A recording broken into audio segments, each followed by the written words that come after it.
Hello friends, welcome to the world of knowledge अल्फता classes. मैं हूं आपके दोस्त आरिश अमीन।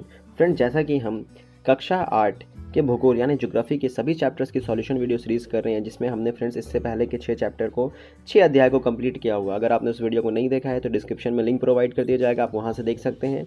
अदरवाइज आप इस चैनल के प्लेलिस्ट में भी जाकर के देख सकते हैं। आज का हमारा चैप्टर है अध्याय 7 चैप्टर 7 भौगोलिक आंकड़ों का प्रस्तुतिकरण, कि किस तरह से हम भौगोलिक आंकड़ों को प्रस्तुत करते हैं, रिप्रेजेंट करते हैं। इस चैप्टर का फ्रेंड्स सभी क्वेश्चन का सॉल्यूशन इस वीडियो में मिल जाएगा आपको। कंप्लीट सॉल्यूशन वीडियो है। अगर वीडियो पसंद आए तो वीडियो को लाइक कीजिएगा, अपने फ्रेंड्स के साथ शेयर कीजिएगा और हमारे चैनल को सब्सक्राइब कीजिएगा। तो बिना देरी करते हुए फ्रेंड्स चलते हैं चैप्टर की ओर। तो अगर देखें फ्रेंड्स, इससे पहले हमने क्या क्या कवर किया हुआ है, तो इससे पहले हमने संसाधन को कवर किया और उसके सभी पार्ट को कवर किया, भारतीय कृषि और उद्योग के सभी पार्ट को कवर किया।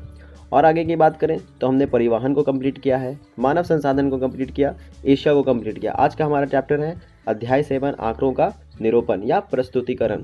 तो इस तरह से हम आज आखिरी चैप्टर में आ गए हैं फ्रेंड्स। इसके बाद एक चैप्टर और आएगा जिसमें हम सड़क सुरक्षा उपाय को पढ़ेंगे। तो फ्रेंड्स वीडियो को एंड तक देखिएगा, आपको सब कुछ समझ में आ जाएगा। तो फ्रेंड, भौगोलिक आंकड़ों का प्रस्तुतिकरण, सबसे पहले इसके नाम को ब्रेक डाउन करते हैं कि भौगोलिक आंकड़ों का प्रस्तुतिकरण क्या है।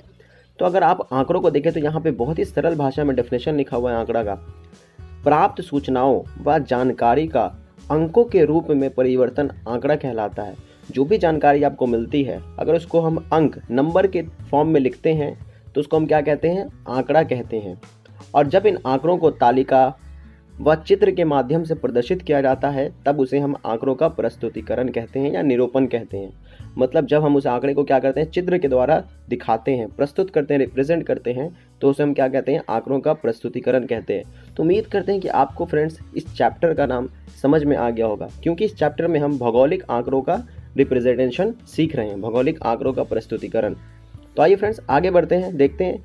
तो आंकड़ों का रिप्रेजेंटेशन हम 3 तरह से कर सकते हैं, एक लाइन ग्राफ के माध्यम से, दूसरा बार डायग्राम के हिसाब से, और तीसरा है पाई डायग्राम के हिसाब से। तो लाइन ग्राफ जिसमें हम x और y करते हैं और इस तरह से लाइन के अकॉर्डिंग बताते हैं। जब हम बार दंड आरेख का बात करेंगे तो हम क्या करते हैं, इसमें भी फ्रेंड्स इसको पहले क्लियर कर लेता हूँ थोड़ा। इसमें भी x y रहता है, सिर्फ हम क्या करते हैं, एक बॉक्स के हिसाब से दिखाते हैं इस तरह से। आपने क्रिकेट मैच देखा हुआ तो उसमें भी इस तरह से स्कोर कार्ड दिखाता है कि कितना रन कैसे किस ओवर में बना। उसके बात करें, अगर आप वृत्त आरेख का बात करें तो सर्किल में बनता है, इस तरह से कुछ दिखाया जाता है कि 50 लड़कों ने ये किया, 60 लड़कों ने ये किया, 70 लड़कों ने ये हिसाब से कुछ हिसाब से दिखाया जाता है। मैं फिगर बता देता हूँ आपको। जब रेखा ग्राफ की बात करें तो जिस तरह से x y रहता है और ये कुछ इस तरह से रेखा के हिसाब से आप डिफाइन करते हैं इसको। अगर आप दंड आरेख की बात करें तो उसमें भी x और y रहता है, और जिसमें हम दंड दिखा करके या आयत दिखा करके बात करते हैं। And the last one is, जो हमने वृत्त आरेख की बात की, वो इस तरह से रिप्रेजेंट किया जाता है, वृत्त बना के सर्किल बना करके 40%, 44 ने इतना किया, 33 ने ये, 17 ने ये, 6 ने ये। तो इस तरह से 3 हिसाब से हम आंकड़ों का प्रस्तुतिकरण करते हैं। आगे बढ़ते हैं इसके क्वेश्चन आंसर की तरफ, जो कि हमारा मेन टॉपिक है। तो फ्रेंड्स, पहला है बहुविकल्पिक प्रश्न, जिसमें हम मल्टीपल चॉइस क्वेश्चन करेंगे। तो आइए फ्रेंड्स देखते हैं पहले सवाल का जवाब क्या होगा। तो पहले सवाल की बात करें तो किस आरेख का दूसरा नाम चक्र आरेख है। तो चक्र मीन्स फ्रेंड्स सर्कल, मतलब गोल। जब गोल है तो वो किसको कहेंगे हम, तो वृत्त आरेख को कहेंगे, क्योंकि वृत्त को ही सर्कल कहते हैं। तो सर्कल आरेख चक्र आरेख का दूसरा नाम है। अगला सवाल देखते हैं, आरेखों का चयन किस बात पर निर्भर करता है। आरेखों का चयन किस बात पर निर्भर करता है, ये दूसरा सवाल है। And the correct option is option number का, आंकड़ों की प्रकृति पर। जिस तरह के आंकड़ा होगा उसी तरह का आरेख का क्या होगा, चयन होगा। या तो हम रेखा आरेख बनाएंगे, या फिर दंड आरेख बनाएंगे, या वृत्त आरेख बनाएंगे। अगला सवाल, तीसरा सवाल। तो ये हमारा तीसरा क्वेश्चन, वक्र रेखा द्वारा दिखाया गया आरेख कहलाता है। जब वक्र रेखा द्वारा कहला रहा है तो वक्र आरेख कहलाएगा। अगला question, question number 4, x y अक्ष के अंतर्गत वाई अक्ष पर किस प्रकार के आंकड़े को दिखाया जाता है। तो निर्भर करने वाला आंकड़ा दिखाया जाता है वाई अक्ष पे, और ये एक्स अक्ष। तो वाई अक्ष क्या हो जाएगा फ्रेंड्स, ये हो जाएगा, और ये एक्स है। तो वाई अक्ष पर क्या करता है, निर्भर, जो बात पे निर्भर करता है उसको आंकड़े को दिखाते हैं इस पे हम। पांचवा क्वेश्चन है हमारा, एक वृत्त का कुल मान कितना होता है। तो हमको पता है 360 डिग्री होता है। एक वृत्त का कुल डिग्री कितना होता है, टोटल 360 डिग्री होता है। तो इस तरह से हमने देख लिया फ्रेंड्स मल्टीपल चॉइस क्वेश्चन। अब बढ़ते हैं इसके फिल इन द ब्लैंक्स की तरफ। तो 5 क्वेश्चन इसमें भी दिया हुआ है, तो एक एक करके देखते हैं। तो पहला क्वेश्चन है हमारा, आरेख बनाने के पहले उपयुक्त डैश का चयन करते हैं। तो किसका चयन करते हैं, तो आंकड़ों का चयन करते हैं। आंकड़ों को लिखना होगा तो इस तरह से आप लिख सकते हैं, आंकड़ों का चयन करते हैं। अगला सवाल, दंड आरेख में आंकड़ों को डैश द्वारा दिखाया जाता है। किस तरह द्वारा दिखाया जाता है? तो दंडों द्वारा या फिर आयतों द्वारा या आयतों, दोनों तरह से आप लिख सकते हैं, आयतों हो जाएगा, आयतों द्वारा। तीसरा अगर बात करें, वाई अक्ष पर मापनी डैश से आरंभ किया जाता है। तो किससे आरंभ किया जाता है? तो फ्रेंड्स शून्य से आरंभ किया जाता है। तो तीसरा सवाल हमने कर लिया। अब चौथा सवाल करते हैं। तो ये हमारा चौथा, सभी दंडों को एक ही डैश पर बनाया जाता है। तो किस पर? आधार रेखा पर। एक ही आधार रेखा जो कि एक्स एक्सिस होता है, एक ही आधार रेखा पर बनाया जाता है। और ये हमारा पांचवा सवाल, आंकड़े डैश प्रकार के होते हैं। तो आंकड़े कई प्रकार के होते हैं, कई भी लिख सकते हैं आप, इसको अगर ब्रैकेट में डालना चाहें तो आप विभिन्न भी कर सकते हैं। तो दोनों शब्द का आप इस्तेमाल कर सकते हैं, कई भी और विभिन्न भी। तो इस तरह से फ्रेंड्स हमने देख लिया मल्टीपल चॉइस क्वेश्चन को और फिल इन द ब्लैंक्स को। आगे देखिए फ्रेंड्स, तो यहाँ पे कुछ शॉर्ट क्वेश्चन है, ये 3, ये यहाँ पे लॉन्ग क्वेश्चन है और ये दूसरा भी लॉन्ग क्वेश्चन है। तो लॉन्ग क्वेश्चन को मैं बताऊंगा नहीं फ्रेंड्स, आपको खुद से करना है, सिर्फ मैं थोड़ा हिंट्स दे दूंगा आपको कैसे करना है। तो देखिए फ्रेंड्स, दिए गए आंकड़े को दंड आरेख से दिखाइए। तो दंड आरेख से कैसे दिखाएंगे? तो फ्रेंड्स मैंने सबसे पहले कहा 2 एक्सिस खींच लेना, ये एक्स एक्सिस हो जाएगा और ये वाई एक्सिस हो जाएगा। तो देखिए फ्रेंड्स, इसमें क्या है, ये जो है नियमित बढ़ रहा है। तो आप इसको ऐसे कर सकते हैं, इसको थोड़ा क्लियर कर लेता हूँ। तो इसको आप कर सकते हैं 1940, 1950, 1960, 1970, 1980, 1990, इस तरह से कर सकते हैं।